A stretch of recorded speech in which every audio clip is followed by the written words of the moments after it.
இருக்கிற ஆகாஷ் பாஸ்கரன் திடீரென்று இட்லி கடை, தோசை கடை என்றெல்லாம் படத்தை தயாரிக்கிறார். வச்சு தயாரிக்கிறார், சிவகார்த்தியனை வச்சு தயாரிக்கிறார். ஒவ்வொன்றுக்கும் 100 கோடி, 200 கோடி, 500 கோடி செலவு செய்கிறார்கள். ஆக இதையெல்லாம் எப்படி வந்தது இந்த பணம்? இன்று தமிழ்நாட்டிலே தோட்டத்து வீடு என்று சொல்லக்கூடிய பகுதிகளில் தினந்தோறும் கொலை நடக்கும். வயதானவர்கள் தனிமையிலே இருந்து தோட்டத்தையும் பார்த்து கொண்டு அங்கேயே ஒரு வீடு அமைத்து குடியிருக்கிறார்கள். அவர்களை குறிபார்த்து இன்றும் கூட கொலை நடந்திருக்கிறது.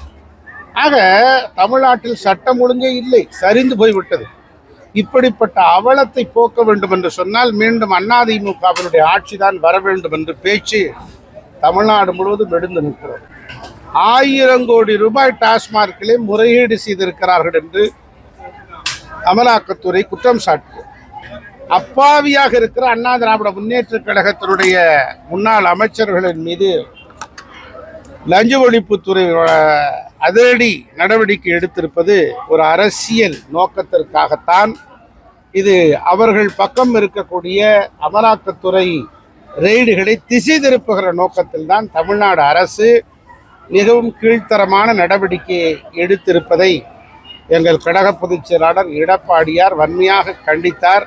இருக்கிற ஆகாஷ் பாஸ்கரன் திடீரென்று இட்லி கடை, தோசை கடை என்றெல்லாம் படத்தை தயாரிக்கிறார். சிம்பு வச்சு தயாரிக்கிறார், சிவகார்த்தியனை வச்சு தயாரிக்கிறார். ஒவ்வொன்றுக்கும் 100 கோடி, 200 கோடி, 500 கோடி செலவு செய்கிறார்கள். ஆக இதையெல்லாம் எப்படி வந்தது இந்த பணம்? அதற்காக அமலாக்கத்துறை நடவடிக்கை எடுக்கிறது. அப்படி அவர்கள் உங்கள் வீடுகளிலே ரெய்டு நடத்துகிறார்கள். இதற்கு நீங்கள் பதில் சொல்லாமல் அதிமுக முன்னாள் அமைச்சரின் மீது சேவூர் ராமச்சந்திர வீட்டில் ரெய்டு நடத்தினால் திசை திருப்புகிற முயற்சி இல்லாமல் என்னமாக இதை பார்க்க முடியும்? இதைத்தான் எங்களுடைய பொதுச் செயலாளர் எடப்பாடியார் திட்டவட்டமாக சொன்னார்.